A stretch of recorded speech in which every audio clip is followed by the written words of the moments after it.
Have you ever wondered how we learn about civilizations that didn't really leave a lot behind? How do we know what they ate, where they lived, and where they came from? And the answer is that it's pretty tricky, a lot trickier than for civilizations that left a lot behind, like the Romans. However, one way can be through studying island populations, like this early medieval settlement in Gran Canaria. The Canary Islands are located off the west coast of North Africa, and techniques like radiocarbon dating can tell us that habitation began here around the 2nd century CE. Because of their island nature, they remained largely isolated until around the 14th century, giving us a unique insight into the populations from North Africa in the 2nd century. Where North Africa was influenced by European invasions, migrations, and trade during this period, the Canary Islands remained relatively untouched.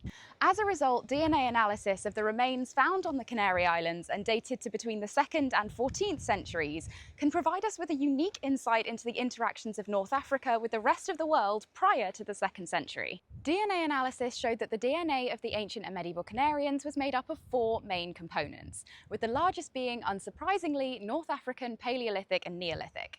The 3 other components were drawn from European Neolithic DNA, DNA from the Eurasian steppe, and sub-Saharan Africans, suggesting there was movement between these populations prior to the 2nd century. So that's one way in which we're able to learn about civilizations that haven't really left a lot behind.